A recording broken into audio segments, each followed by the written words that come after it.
Good evening मेरे प्यारे शेर शेरनियों, आप सभी को जन्माष्टमी की हार्दिक शुभकामनाएं। आज एक ऐसे व्यक्ति का प्रेम है जिसने जब बचपन जिया तो अद्भुत कारनामों से जिया, जब प्रेम किया तो एक एक व्यक्ति उसके प्रेम के नाम से आज जब नए भाव प्रेम करते हैं तो जाने जाते हैं भैया वो कन्हैया फिर रहा है। और जब उसने युद्ध रचा तो ऐसे युद्ध रचा कि आज तक ना भूतो ना भविष्यति, कभी युद्ध हुआ ही नहीं इतना भीषण। और जब ज्ञान दिया तो आज जन जन की भावनाओं में, जन जन के जीवन लक्ष्यों में उतर गया। तो हम लोगों की युवाओं की एक गलती है कि हम लोग से उनका एक ही रूप मानते हैं कि वो प्रेमी थे। अगर उनको फॉलो करो तो सारे नियम फॉलो करना कि वो राजा भी बने थे, गौएँ भी चराई थी, फिर गौ से राजा भी बने थे। तो इसलिए किसी भी व्यक्ति के अगर आप अनुयायी बनते हैं, किसी भी व्यक्ति को फॉलो करते हैं तो उसके पूरे नियम फॉलो किया करो। चलो सभी को जन्माष्टमी की हार्दिक शुभकामनाएं एवं बधाई।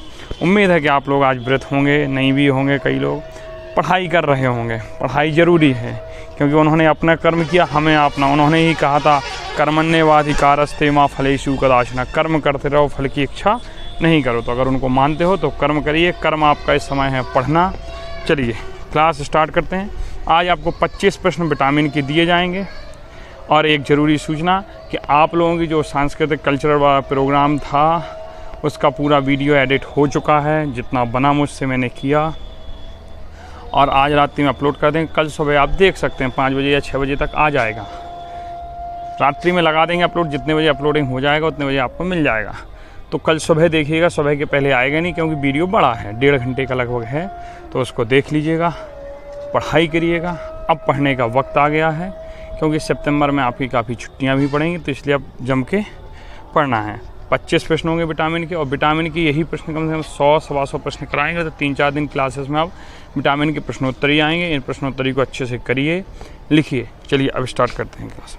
निम्नलिखित में से किसमें विटामिन सी सर्वाधिक मात्रा में पाया जाता है? गाजर, अमरूद, आम, संतरा।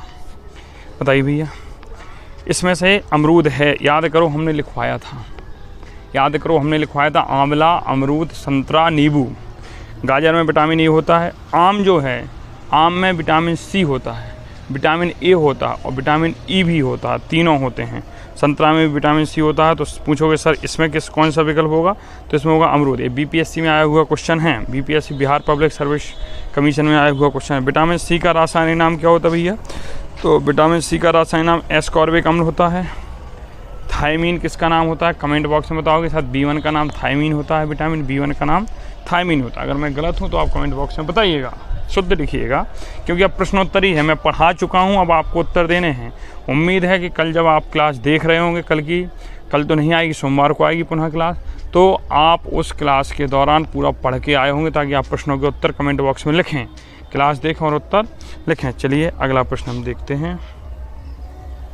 विटामिन सी सर्वाधिक मात्रा में देखो प्रचुर मतलब होता है अधिक।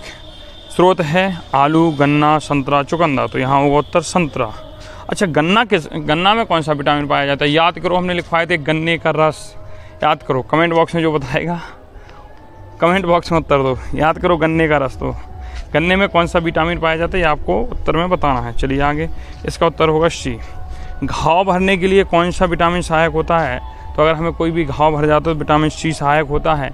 विटामिन डी, देखो इसका उत्तर तो हो गया सी। अब शेष विकल्पों की चर्चा करते हैं। विटामिन ए, इसका नाम रेटिनॉल है, इससे रतौंधी नामक नाइट ब्लाइंडनेस होता है। सबसे ज़्यादा विटामिन ए गाजर में पाया जाता है। गाजर में कैरोटीन होता है, हमने बताया था। कैरोटीन गाजर से निकाल के चावल में कर रहा है, तो गोल्डन राइस चावल भी बनाए जा रहे हैं जिसमें प्रचुर मात्रा में विटामिन ए पाया जाता है। ठीक है।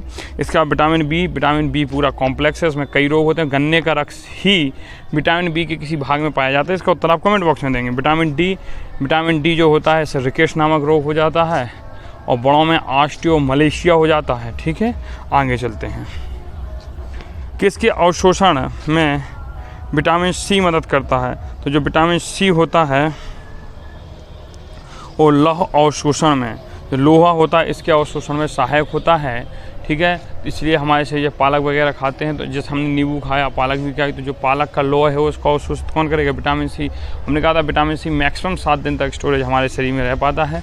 इसलिए हम लोगों को विटामिन खाते रहना चाहिए। कैल्शियम का परमाणु क्रमांक आप बताएंगे, इसका परमाणु क्रमांक आप कमेंट बॉक्स में लिखेंगे, हम इसका संकेत बता दे रहे।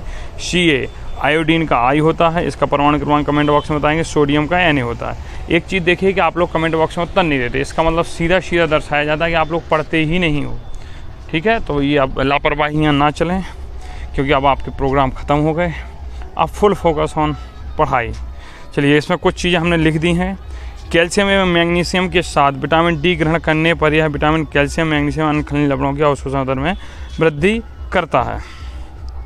विटामिन सी होता है, कैल्शियम मैग्नीशियम खाओगे, विटामिन डी ग्रहण करोगे तो इसके साथ ये और भी खनिजों का अवशोषण वृद्धि दर करता है। विटामिन सी लौह अवशोषण में सहायक होता है। आगे ये जो नीचे पॉइंट लिखे होते हैं बहुत अच्छे पॉइंट होते हैं, इनको आप लिख लिया करो, नोट कर लिया करो। सारांश होता है, हम जो बोल रहे हैं प्रश्नों में पूरा रिवीजन हो रहा है।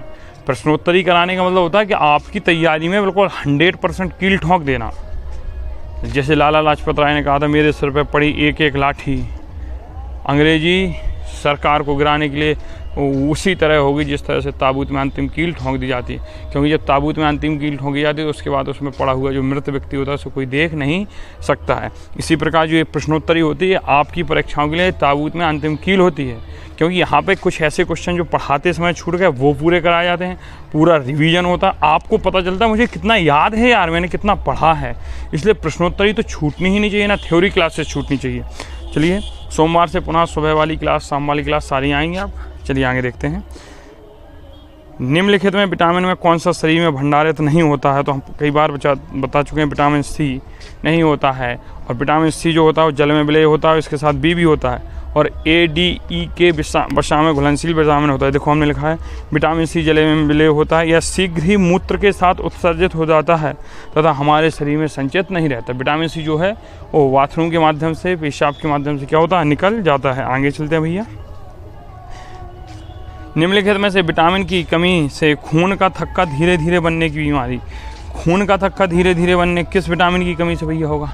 तो देखो, खून का थक्का जमाने में कौन सा विटामिन सहायक होता है? के, इसकी कमी हो जाएगी तब विटामिन के। तो क्वेश्चन को घुमाया कुछ नहीं। देखो, विटामिन के की कमी से शरीर में खून का थक्का धीरे धीरे बनने की। अब आप कहोगे ये तो खून का थक्का भैया देखो, जो विटामिन के होता है खून का थक्का जमाता है, लेकिन शरीर के अंदर नहीं जमाता है। जब शरीर के बाहर खून निकलेगा तब थक्का बनाएगा। अब जब उसकी कमी कर दोगे तो शरीर के अंदर समझ रहे ना। इस विटामिन को रुधिर स्राव रोधी, मतलब रुधिर के बहने को विरोध करता कहते हैं।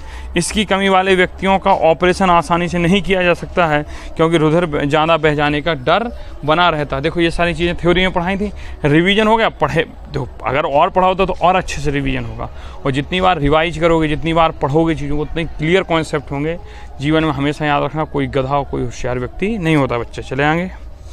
रुधिर स्कंदन, देखो रुधिर स्कंदन वही होता है, रुधिर स्कंदन कुछ अलग नहीं होता भैया। रुधिर स्कंदन मतलब जमना, तो ये भी विटामिन क्यों होगा? ABC हम बता चुके हैं। विटामिन ए रेटिनॉल होता है, विटामिन बी का पूरा कॉम्प्लेक्स होता है, B1 थायमिन होता है, इससे बेरी रोग हो जाता है। विटामिन सी को एस्कॉर्बिक अम्ल होते हैं, इससे स्कर्वी नामक रोग होता है, इसे एंटी स्कर्विक विटामिन भी कहते हैं। ऐसे आपको याद होना चाहिए।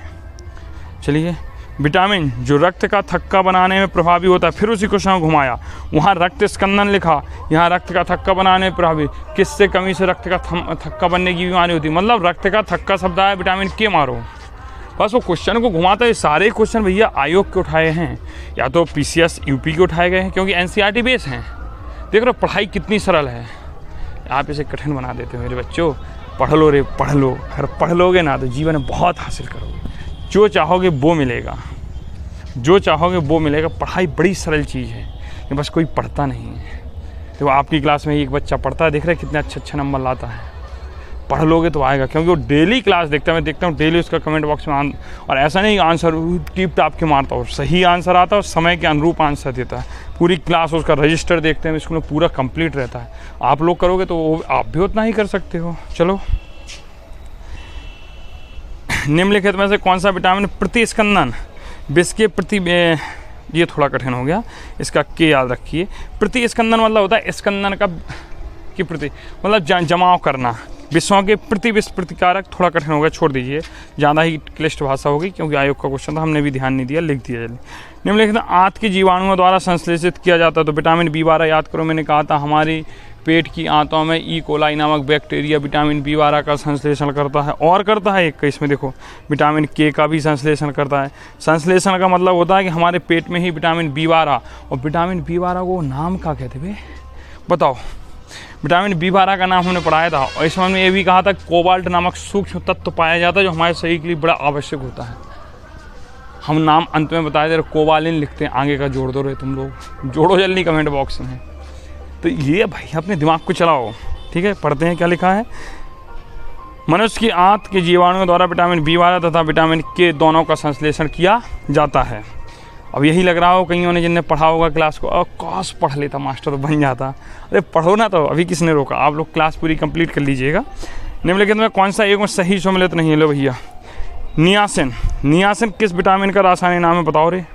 B1, B2, B3, B4, B5, B6 हमने बता दिया। पेलेग्रा रोग होता है, थायमिन B1 होता है, बेरी होता है। विटामिन डी से सूखा, डी यहाँ लिखना था, सूखा रोग बीच में लग गया, ठीक है। विटामिन के रक्त के थक्का जमाने के लिए सहायक होता है। बांझपन, बांझपन का मतलब होता है जिसको पुत्र या पुत्री जिसे संतान नहीं होती उसे बांझपन कहते हैं। और बांझपन जो होता है वो विटामिन ई की कमी से होता है, विटामिन ई की कमी से होता है। सुंदरता का विटामिन ई को कहते हैं, हमने बताया था, ब्यूटी विटामिन, समझ रहे। और विटामिन बी तो लड़कियों को समर्पित है ही। चलिए आगे देखो, यहाँ लिख भी दिया। नियासिन विटामिन B3 का नाम है, थायमिन विटामिन B1 का नाम है, विटामिन डी का कैल्सीफेरॉल नाम होता है, विटामिन K का नाम नियोप्थीक्विनोन होता है, और K की कमी से रक्त का थक्का जमता है, जबकि विटामिन ई की कमी से जनन, वही जनन मतलब होता है बच्चे पैदा करना, जनन का अर्थ होता है बच्चे पैदा करना, क्षमता में कमी होती है। सारी चीज़ें वही हैं। आगे चलते हैं, ये थोड़ा नहीं दिख रहा होगा, हम बोले दे रहे, छोटा लिख गया। विटामिन डी का स्रोत क्या? हमने कहा था दुनिया में 80% विटामिन डी कहाँ से मिलता है? सूर्य की किरणों से मिलता है। नींबू काय का स्रोत है, संतरा काय का स्रोत है, सूखे मेवे, याद रखो सूखे मेवे हमने लिखवाए थे, किस में आते हैं सूखे मेवे? पलटाओ रे पेज हो, कमेंट बॉक्स में लिखो, कमेंट भरा होना चाहिए। और जो आपकी वो आएगा ना कल्चर प्रोग्राम, उसको दिखाओ रे सबको कि हमारे स्कूल में कितना अच्छा हो रहा है। प्राइवेट वालों को ज़रूर दिखाना कि बदल गया है हमारा सरकारी विद्यालय, ठीक है, ज़रूर दिखाना। आगे चलो। विटामिन डी की कमी से बच्चों में रिकेट्स तथा वयस्कों में ऑस्टियोमलेशिया नामक बीमारी हो जाती है। विटामिन डी की कमी से बच्चों में रिकेट्स होगा जिसे सूखा रोग कहते हैं, और वयस्कों में ऑस्टियोमलेशिया नामक बीमारी होती है जिससे अस्थि मृदुलता आती है, हड्डी टेढ़ी मेढ़ी हो जाती हैं, बता चुके हैं थ्योरी में। आगे देखो, कैल्शियम एवं विटामिन डी की संयुक्त रूप से कमी होने पर वयस्कों में ऑस्टियोपोरोसिस नामक रोग होता है। ऑस्टियोपोरोसिस नामक रोग होता है। कौन सा होता है? ऑस्टियोपोरोसिस नामक रोग होता है। ऑस्टियोपोरोसिस नामक रोग होता है। अगला देखो, सूर्य की किरणों में कौन सा विटामिन प्राप्त होता है? भैया सूर्य की किरणों से विटामिन डी होता है, विटामिन ए से रेटिनॉल होता है, विटामिन बी थायमिन होता है, विटामिन सी एस्कॉर्बिक अम्ल होता है, विटामिन डी कैल्सीफेरॉल होता है। देखो अभी तो बताया था विटामिन डी कैल्सी, देखो ठीक है। चलिए आगे, कोई चीज़ गलत ना हो भैया, आप लोगों से डरते हैं ना। निम्न से कौन सा एक विटामिन सूर्य के प्रकाश की उपस्थिति में त्वचा में बनता है? देखो क्वेश्चन घुमाया, हमने कहा था त्वचा में 7D कुछ बनता है, याद करो याद बताए थे कि नहीं? हाँ, तो कौन सा है? Vitamin D. कौन सा है? Vitamin D. प्रश्नोत्तरी ये दिखाता है कि आप कितनी गंभीरता से पढ़ रहे थे। अगर आप गंभीरता से पढ़ रहे होते तो सारे उत्तर आपको याद होते। और कमेंट बॉक्स में बताना सर हमें इतने उत्तर आते थे, हम इतना सही किए हैं। हम बाद में उत्तर बताए ना, पहले तो आपको पढ़ाते हैं, जब तक तो आप उत्तर देख ही लेते होगे। अगला देखते हैं, विटामिन डी की लापता से कौन, अरे कमी, लापता नहीं, यहाँ अल्पता था, क्या था? ले, ये कम, मोबाइल भी लापता लिख दिया, आ को वहाँ जोड़ दिया। अल्पता से होता है रोग, कौन सा? रिकेट्स। तो भैया रिकेट्स जो होता है विटामिन डी की कमी से होता है। बेरी विटामिन बी की कमी से होता है। ऑस्टियोपोरोसिस विटामिन डी की कमी से होता है। पेलेग्रा विटामिन बी की कमी से होता है। तो कौन सा होगा भैया? डी की। तो डी की से रिकेटस, लेकिन ऑस्टियोपोरोसिस में कैल्शियम की कमी होनी चाहिए, ऊपर हम बताया, तो इसका आंसर होगा डी, रिकेट्स। आगे देखो, विटामिन डी में निम्नलिखित में क्या पाया जाता है? विटामिन डी में निम्नलिखित में क्या पाया जाता है? विटामिन डी एस्कॉर्बिक अम्ल विटामिन सी में पाया जाता है। फोलिक अम्ल कौन सी विटामिन पाया जाता है? बताना। फोलिक अम्ल कुछ होता है, पढ़ाया है, हाँ मास्टर पढ़ाया है, याद आ रहा है सर 9, 10, 11 कुछ ऐसे होगा, बताओ। कैल्सीफेरॉल, ये किस विटामिन का नाम होता है कैल्सीफेरॉल? बताओ बताओ। रेटिनॉल विटामिन, रेटिनॉल आँख की कमी, रेटिना, रेटिना से रेटिनॉल, और रेटिना आँख में पाई जाती है। विटामिन ये आँख का विटामिन है, तो कैल्सीफेरॉल होगा विटामिन डी। कौन सा होगा? Vitamin D. देखो नाम लिखा है। विटामिन डी का रासायनिक नाम कैल्सीफेरॉल होता है, सी का रासायनिक नाम एस्कॉर्बिक अम्ल होता है, विटामिन ए का रासायनिक नाम रेटिनॉल होता है। सब नीचे, इसलिए हम उत्तर व्याख्या से हम सोचते तो आपको डायरेक्ट सीधा बिकल ले पढ़ ले जा, नहीं लिखा है व्याख्या। अधिकतर क्वेश्चन में लिख के दी है, कुछ में नहीं दी है, ताकि आप लोग थ्योरी का रिवीजन कर सको, इन पॉइंटों को दोबारा पढ़ सको। ये प्रश्न सारे लिख लेना, अच्छे से करना, आगे चले। 25 प्रश्न है भैया अभी ना, अभी 18 पे आए हैं। निम्नलिखित में से किस विटामिन को आर्गो कैल्सीफेरॉल कहते हैं? याद करो वो दिन जब हमने कहा था vitamin D1, D2, D3, D4, D5 होती हैं। आप D2 याद रख लो, बात खत्म, याद रख लीजिए। विटामिन डी को D2 को आर्गो कैल्सीफेरॉल, D3 को कैल्सीफेरॉल कहते हैं। इसका विटामिन D2, हाँ सही उत्तर लगवाया। विटामिन D2 जो होता है मुख्यतः भोजन और आहार अनुपूरक के रूप में मनुष्यों को प्राप्त होते हैं। मुख्य रूप से भोजन में यह मक्खन, मशरूम, दूध, पनीर, मांस, अंडा, अंडों की जर्दी। यार अंडों की जर्दी क्या होती है हमको ना पता। जर्दी मतलब वो कहते हैं आमलेट वगैरह, जो खाता हो बता तो देना कमेंट बॉक्स में। सर अंडे की जर्दी का होती रे। मछली के तेल आदि में मिलता है। इसकी कमी से बच्चों में सूखा रोग या रिकेट्स हो जाता है। देखो अब ये अगला क्वेश्चन इसलिए दे दिया कि कोले कैल्सीफेरॉल रासायनिक नाम है विटामिन D3 का। किसका है? विटामिन D3 का। आगे देखो, कोले कैल्सीफेरॉल रासायनिक यौगिक का सामान विटामिन D3 होता है। जंतुओं में 2 सक्रिय विटामिन D होते हैं, कोले कैल्सीफेरॉल तथा ऑर्गो कैल्सीफेरॉल। कोई नहीं लिखना, मत लिखना इन चीज़ों को, तो प्रश्न हमने डाल दिया ताकि आपको अगर कोई पूछे, कोई महारथी आ जाए, इंटर वाला देखना देख, या PCS वाला आ जाए, देखो बता देना अगर मास्टर पढ़ा दिया हमारा, इसलिए डाल देते हैं कुछ। चलिए 20वां क्वेश्चन देखते हैं। आपके ऐसे आएंगे क्वेश्चन। निम्नलिखित किस विटामिन को हार्मोन्स विटामिन भी कहा जाता है? विटामिन डी को। विटामिन डी एक ऐसा विटामिन है जिसे हार्मोन्स भी कहते हैं। हार्मोन्स क्या होते हैं? एंजाइम क्या होते हैं गुरुजी? तो हार्मोन्स क्या होते हैं, एंजाइम क्या होते हैं, इसके लिए वेट करो 2, 4, 6 अगले हफ्ते में हो सकता है शुरू हो जाए आपका टॉपिक। क्रम से चलेंगे अभी। चलिए विटामिन डी, अभी तो प्रश्नोत्तरी ही चलेगा आपका। अगले सप्ताह लगभग डेली 25 से 30 क्वेश्चन आएंगे, तो 100-125 क्वेश्चन 4 दिन, सोम मंगल बुध 3 दिन तो कन्फर्म है कि प्रश्नोत्तरी चलेगा। गुरुवार से अगली क्लासेस शुरू होंगी। विटामिन डी को हार्मोन ना माना जाता है। इसके सर्जन में कैल्सीफेरॉल पाया जाता है। जंतुओं में 2 सक्रिय विटामिन डी होते हैं, वही लिखा। या ऐसा करेंगे 10 मिनट की क्लास, 10 मिनट की प्रश्नोत्तरी, यही करेंगे। मानव शरीर में विटामिन ए संचित रहता है यकृत में। कहाँ रहता है? यकृत में। अभी यकृत, आमाशय, अग्नाशय, तिल्ली, उदर, फलाना, ढिमका सब पढ़ाया जाएगा आगे, अभी तो याद रखो इतना। मानव शरीर में विटामिन ए की मात्रा काफ़ी संचित रहती है, वो भी कहाँ? यकृत में। विटामिन ए का रासायनिक नाम रेटिनॉल होता है, जिसकी कमी से शरीर में रतौंधी हो जाता है। अब विटामिन ए का नाम मैं ही कम से कम 8 बार बता चुका हूँ। यह विटामिन सामान्य दृष्टि के लिए आवश्यक होता है। इस विटामिन को संक्रमण रोधी विटामिन भी कहते हैं। हमने 1000 बार समझाया। AEC संक्रमण रोधी होते हैं। सबसे ज़्यादा संक्रमण का जो रोधन करता है वो ए होता है, फिर ई और फिर सी। ठीक है, सबसे ज़्यादा ए, फिर ई, फिर सी। आगे चलते हैं। रतौंधी निम्नलिखित में किसकी कमी के कारण होती है? जो रतौंधी होती है वो विटामिन ए की कमी के कारण होती है। स्कर भी विटामिन सी की कमी से होता है। विटामिन ई की कमी से रक्त जो बांझपन होता है वो होता है। विटामिन बी की कमी से बेरी होता है। चलिए इसका आंसर होगा ए। मानव शरीर में विटामिन ए भंडारित रहता है तो यकृत में रहता है। वृक्क हमारे शरीर में क्या कहते हैं? वृक्क मतलब होते हैं गुर्दे, रक्त जो खून होता है उसको छानने का काम करते हैं, और जो हृदय होता है वो पंप करने का काम करता है। बकाया हृदय धड़कता किसी का नहीं है, वो हाइपोथैलेमस का काम होता है, जिसे मास्टर ऑफ मास्टर ग्लैंड कहते हैं। ठीक है, इसलिए किसी के हृदय, मेरे हृदय में आओ बस जाओ, ये एक सिर्फ कपोल कल्पना है। किसी के हृदय में कोई बात नहीं कर, आप चले जाओगे मेरा हृदय टूट जाएगा, कभी 2-4 लगे हैं, एक बार टूट गया तो चलो जीवन से नाता टूट जाएगा। इसलिए किसी का हृदय नहीं टूटता, इसलिए हमारा सब बच्चा सख्त रहेगा, कोई किसी के बहकावे में नहीं आए। फुफ्फुस मतलब होते हैं फेफड़े, जो सांस लेते हैं। ठीक है, त्वचा मतलब बता ही दिया, ये शरीर का आवरण है, ढके हुए है। तुम्हें जैसे तुम अपने सुंदरता को बढ़ाने के लिए वस्त्र पहनते हो, इसलिए शरीर ने अपनी सुंदरता को बढ़ाने के लिए त्वचा पहन ली। किसी को काली त्वचा दे दी, किसी को सफ़ेद दे दी, किसी को ज़्यादा गोर दे दी, उससे कोई तकलीफ नहीं लेना। त्वचा सबकी एक चीज़ है, सबके अंदर खून है, वही वेसल्स हैं, वही सब वही है, समझ रहे हो ना? उससे चक्कर में मत पड़ना। इसलिए ध्यान दो अपने व्यक्तित्व बनाने पर, अपनी पढ़ाई पर। ठीक है, निम्नलिखित में किसमें विटामिन ए की मात्रा अधिक होती है? ले, हमको भी फंसा लिया भाई, ये गाजर में होती है विटामिन ए की मात्रा। चलिए, विटामिन ए मुख्य रूप से, हम भी ये प्रश्न करते हैं बाबू पहले तुम लोगों से पढ़ने के लिए। विटामिन ए मुख्य रूप से गाजर में पाया जाता है, ताकि हम बच्चों को अच्छे से समझा सकें। यह विटामिन नेत्र ज्योति के लिए आवश्यक होता है। अब कोई ज्योति होती नहीं, नेत्र ज्योति मतलब आँख की रोशनी, समझ रहे हो ना। आवश्यक पोषक तत्व है। पालक में मुख्यतः लौह तत्व पाया जाता है जो रक्त में हीमोग्लोबिन की क्षमता, कुछ नहीं, उसका आंसर होगा विटामिन ए। ठीक है, आगे देखते हैं आज का अंतिम क्वेश्चन, कन्फ्यूजन। निम्नलिखित में कौन सा विटामिन ए प्रचुरतम मात्रा में पाया जाता है? स्रोत है, बताइए। सेब, पपीता, अमरूद, आम। आप घूम गया होगा दिमाग, मास्टर वो जब से तो पढ़ा रहा है गाजर गाजर गाजर, यहाँ गाजर याद करो। मैंने क्लास की शुरुआत में कहा था आम एक ऐसा विटामिन है जिसमें विटामिन ए भी होता है, ई भी होता है और सी भी होता है। तो एक एक शब्द सुना करो।